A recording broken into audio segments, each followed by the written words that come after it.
Hello and welcome to कहिए जनाब। आज हमारे साथ हैं गुजरात के मुख्यमंत्री नरेंद्र मोदी।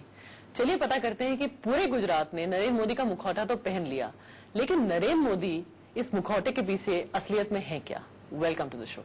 मैंने इसके लिए बहुत इंतजार किया है। मुझे बताइए कि अभी जो हो रहा है देश में, ये नहीं कि आज प्रेजेंट डे में क्या हो रहा है, एक तरह से हमारी जो डेमोक्रेसी है जो एकदम वोट बैंक पॉलिटिक्स पे आ गई है, क्या यही डेमोक्रेसी हमें चाहिए और क्या ये सही है? पहली बात यह है कि डेमोक्रेसी वोट बैंक पॉलिटिक्स पर नहीं गई है। आज विश्व में जितनी शासन व्यवस्थाएं हैं उसमें भरोसा करने योग्य, आशा करने योग्य अगर कोई व्यवस्था है तो वो डेमोक्रेसी है। राजनीतिक दलों ने अपने राजसत्ता प्राप्त करने के लिए वोट बैंक पॉलिटिक्स में उसका फायदा उठाने की कोशिश की है। वोट बैंक पॉलिटिक्स ये डेमोक्रेसी का कारण नहीं है। वोट बैंक पॉलिटिक्स सत्ता भूख का परिणाम है और सत्ता भूख के लिए देश के हितों को बलि चढ़ाना, वोट की चिंता करना और उसमें से वोट बैंक पॉलिटिक्स क्रिएट होता है। और जब तक देश की जनता वोट बैंक पॉलिटिक्स का घोर विरोध का माहौल नहीं बनाती है, तब तक ये राजनीतिक नेता, राजनीतिक दल जो शॉर्टकट खोजते रहते हैं वे सुधरेंगे नहीं। और मैं मानता हूं कि देश के भला चाहने वाले सब लोगों ने वोट बैंक पॉलिटिक्स के खिलाफ एक कड़े से कड़ा अभियान चलाना चाहिए। आप कहते हैं वोट बैंक पॉलिटिक्स, मेरे दर्शकों को बताइए एकदम स्पष्ट शब्दों में कि आपकी डेफिनेशन में वोट बैंक पॉलिटिक्स क्या है? देखिए, अगर मैं जैसे गुजरात में मैं बात करता हूं, हम जो भी करेंगे 5.5 करोड़ गुजरातियों के लिए करेंगे। हिंदुस्तान के संविधान निर्माताओं ने कहा था कि कभी भी देश में संप्रदाय के आधार पर रिजर्वेशन मत दो। देश की संविधान सभा जो थी उसमें एक भी आरएसएस वीएचपी वाला नहीं था। गांधीयन लोग थे, स्कॉलर लोग थे और हाईली क्वालिफाइड लोग थे जिन्होंने संविधान बनाया। और संविधान में डिबेट में कहा गया था कि किसी भी हालत में देश में संप्रदाय के आधार पर रिजर्वेशन नहीं होना चाहिए। देश का दुर्भाग्य देखिए, वोट बैंक पॉलिटिक्स की खातर हाईकोर्ट ने 3 बार आंध्र का विरोध किया, उसके बावजूद भी संप्रदाय के आधार पर आरक्षण की ओर चल रहे हैं। हिंदुस्तान के अंदर कभी भी आर्मी में हिंदू कौन, मुसलमान कौन, ईसाई कौन कभी नहीं पूछा गया था। बिल्कुल। इस देश की यूपीए सरकार ने एक ऐसा कमीशन बनाया जो आर्मी में देशभक्तों को पूछ रहा है कि आपका संप्रदाय, वो कहता है मेरा संप्रदाय भारत माता है। ये जो बंटवारा करने की कोशिश है वो वोट बैंक पॉलिटिक्स को टारगेट करते हैं। अभी एक नया कमीशन बना है जिसका रिपोर्ट बड़ा खतरनाक है। क्या? हिंदुस्तान के अंदर दलितों को, ट्राइबल को आरक्षण देने का कारण हिस्टोरिकल सोशल सिस्टम है। हमारे पूर्वजों ने पाप किए हैं, उसे बाहर लाने के लिए ये आवश्यकता। और संविधान निर्माताओं ने, बाबा साहब आंबेडकर ने सब ने मिलकर के ट्राइबल को, शेड्यूल कास्ट को आरक्षण देने की योजना बनाई। अब क्या कर रहे हैं कि जो कन्वर्टेड ट्राइबल हैं, कन्वर्टेड दलित हैं, उनको भी आरक्षण का अधिकार मिलेगा। इसका मतलब आप कन्वर्जन को एक इंसेंटिव दे रहे हैं। और तब जाकर के सवाल उठता है क्या इसमें कोई विदेशी हस्तियों का रोल है क्या? ये सवाल उठा बहुत स्वाभाविक है। और तब जाकर के वोट बैंक पॉलिटिक्स इस देश के अंदर आतंकवादियों को खिलाफ लड़ाई लड़ने के लिए पोटा का कानून न बनाना, मैं समझना नहीं पा रहा हूं। और ये कहना कि किसी संप्रदाय विशेष के खिलाफ है। अगर कोई कठोर से कठोर कानून अगर आतंकवाद के खिलाफ बनता है तो नक्सलवाद को भी लागू होना है। बिल्कुल। नक्सलवाद के अंदर कौन सी कम्युनिटी के लोग हैं? नहीं, वो एक टेररिस्ट का कब से एक तो ये रिलीजन कब से होने लगा?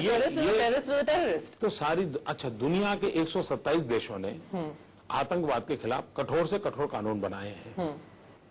और वे लोग डेमोक्रेटिक कंट्री हैं। वे लोग बिल्कुल ह्यूमन राइट को मानने वाले लोग हैं। मैं आपका इस पे एक रिएक्शन चाहती हूँ। वॉशिंगटन का एक इंस्टीट्यूट है फॉर टेररिज्म, उन्होंने कहा है कि भारत इराक के बाद इस दुनिया का सबसे ज्यादा टेररिज्म अफेक्टेड देश है। इतना ही नहीं, देश ने पाकिस्तान के साथ जितने युद्ध लड़े हैं, युद्ध में जितने हमारे सेना के जवान मरे हैं, अफसर मरे हैं, उससे ज्यादा हमारे सेना के जवान और अफसर आतंकवादियों के कारण मरे हैं। निर्दोष नागरिकों को मारा जा रहा है। स्टैटिस्टिक्स मुझे लगता नहीं बहुत लोगों को पता होगा कि इराक जहां पे एक ऑक्यूपेशन है, सारी दुनिया ने माना है कि इराक, और लोगों को लगता है कि टेररिज्म आया हिंदुस्तान पिछले 30 साल से टेररिज्म के कारण कठिनाइयों को झेल रहा है। चाहे कश्मीर का हो, चाहे पंजाब का हो, चाहे तो श्रीलंका के टेररिस्टों का हिंदुस्तान के अंदर कोई न कोई रोल होता हो, ये सारी चीजें हैं जो देश को परेशान करके रखे। मध्य भारत अब नक्सलाइट अफेक्टेड हो गया, एकदम 141 डिस्ट्रिक्ट्स अफेक्टेड हैं। हमारे कैबिनेट के एक मंत्री कहते हैं कि इस देश में जो भी बांग्लादेशी है उसको नागरिक बना दो। एक तो ये वोट बैंक पॉलिटिक्स की भाषा है, और रामविलास पासवान और लालू यादव ये लोग हैं जो पिछले साल बिहार के चुनाव में ओसामा बिन लादेन के कपड़े पहना करके वोट मांगने के लिए लोगों को ले जा रहे हैं। आप अपना खुद का मास्क पहनते हो, ओसामा का मास्क पहनाते हैं। अब देखिए, मोदी का मास्क, तो मोदी इस देश का नागरिक है और मोदी पर ऐसा कोई इल्जाम नहीं है। हाँ। ये ओसामा बिन लादेन का मास्क पहनते हैं, इससे बड़ा देश का दुर्भाग्य क्या हो सकता है। और ऐसे लोग राजनीति में वोट बैंक के सिवा, सत्ता पाने के सिवा और कोई रास्ता नहीं। और इसलिए एक तरफ यूपीए कहती है बांग्लादेश के लोगों को निकालना चाहिए, इतना ही नहीं, आसाम के अंदर बांग्लादेशियों के खिलाफ एक कानून सुप्रीम कोर्ट ने उसको मंजूरी दे दी, लेकिन उसके बावजूद भी सुप्रीम कोर्ट ने बांग्लादेशियों को बचाने के लिए जो षड्यंत्र हुआ था, वो कानून बना था, उसको खारिज कर दिया। और भारत सरकार को जिम्मा डाला है कि आर्टिकल 355 के अंतर्गत आप उसको इम्प्लीमेंट करके ये बांग्लादेशियों को निकालने का मैकेनिज्म बनाइए। उनको वहां 355 याद नहीं आती है और अभी तक उन्होंने रोल नहीं किया। नरेंद्र मोदी से आपको लगता है कि क्या इस देश में कंपलसरी वोटिंग होनी चाहिए, जैसे ऑस्ट्रेलिया में है, अर्जेंटीना में है, चिली में है? इस देश का दुर्भाग्य ये है कि सेना का जवान देश के लिए मर सकता है, लेकिन देश के लिए वोट नहीं कर सकता। ये अटल जी की सरकार थी, जिसको मैं बहुत बधाई देता हूं कि जिन्होंने सेना के जवानों के लिए प्रॉक्सी वोट की व्यवस्था की, और आज सेना का जवान अपना वोट डलवा सकता है। ये इसको करवाने के लिए भी इस देश के अंदर बहुत मशक्कत करनी पड़ी। वोट बैंक पॉलिटिक्स छोड़िए, लोकतंत्र को अधिक मजबूत बनाने के लिए सर्वाधिक लोगों का हिस्सा जरूरी है। सर्वाधिक लोगों का हिस्सा तब जरूरी है कि जब कंपलसरी वोट होगा। अगर कंपलसरी वोटिंग होता है तो चुनाव का खर्चा भी बच जाएगा। ये जो इलेक्शन कमीशन कहता है ना कि चुनाव का खर्च कम करना चाहिए, चुनाव का खर्च कम करने के लिए सबसे अच्छा रास्ता है कंपलसरी वोटिंग। अगर कंपलसरी वोटिंग हो जाता है तो चुनाव का बहुत खर्चा कम हो जाएगा। कैंडिडेट को भी लगेगा मुझे एक सार्वजनिक जीवन के अंदर जाना है, मुझे एक छोटे छोटे तबके को लो करके करना है।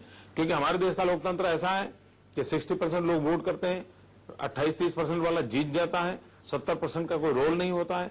और इसलिए लोकतंत्र को स्ट्रेंथन करने के लिए कंपलसरी वोटिंग ये भी एक रास्ता है और उस दिशा में देश जा सकता है। उसी प्रकार से भारत में पहले चुनाव लोकसभा विधानसभा के साथ होते थे, अब हर 3 महीने राजनीति कारण से हर 3 महीने में कहीं कहीं चुनाव हो रहा है और चुनाव के दबाव में सरकारें निर्णय नहीं करती, एक प्रकार की स्थगितता आ जाती है। भारत सरकार भी कभी कभी केरल में चुनाव होगा लेकिन दिल्ली में निर्णय नहीं करेगी और उसके कारण देश की विकास यात्रा को बहुत नुकसान होता है। अच्छा होगा 5 ईयर टर्म फिक्स कर दिया जाए, जो चुन करके आते हैं उनका जिम्मा बनेगा कि कुछ भी करे सरकार को 5 साल चलाए। आज तो उनकी कोई जिम्मेवारी नहीं है। आपने अभी एक रिसेंटली स्टेटमेंट दिया और कहा गया कि आप पूरे फेडरल स्ट्रक्चर को अटैक कर रहे हैं कि गुजरात का जो पैसा है वो गुजरात में स्पेंड करने दिया जाए। एक आउटक्राई हो गई देश में, कांग्रेस ने कहा कि आपके खिलाफ एक सेसेशन का केस फाइल किया जाए कि आप कह रहे हैं कि आप इंडिया की यूनियन से गुजरात को सेसीड कराना चाहते हैं। मैं तो इंतजार करता हूं कि कांग्रेस केस फाइल करे। केस फाइल नहीं किया उसका मतलब कि उन्होंने पॉलिटिकल बयान दिया था तो मामला वहीं पूरा हो जाता है। हाँ। दूसरी बात है, मैंने यही कहा है हाँ। कि भारत सरकार ये घोषित करे हाँ। कि गुजरात से आप कितना धन ले जाते हो और गुजरात को कितना देते हो, इतना ही मैंने कहा। आपको किसी सिंगापुर के मिनिस्टर ने कहा था कि आप ब्रांड इंडिया मत बेचो, ब्रांड गुजरात बेचो, वो ज्यादा बिकेगा, ये सच है? देखिए, मुझे कई लोगों ने कुछ सलाह दी है। मैं गुजरात का मुख्यमंत्री हूँ। हाँ। और मेरी कोशिश ये है और मेरा मंत्र है मेरी सरकार का, हाँ। भारत के विकास के लिए गुजरात का विकास। हाँ। हम आइसोलेटेड टर्म में काम नहीं करते हैं, लेकिन हाँ। गुजरात प्रगति करेगा, देश के लिए करेगा। हाँ। गुजरात के लिए नहीं करेगा। अभी बिहार में आपत्ति आई, गुजरात दौड़ पड़ा। तो मतलब आपने ये नहीं सोचा कि जो कांग्रेस कह रही थी कि नरेंद्र मोदी चाहते हैं कि गुजरात को वो एक यूनाइटेड रिपब्लिक ऑफ गुजरात बनाना चाहते हैं, नरेंद्र मोदी इज प्रेसिडेंट? कांग्रेस के लोगों को फिर से एक बार हिंदुस्तान का संविधान पढ़ना पड़ेगा और क्या कहूंगा।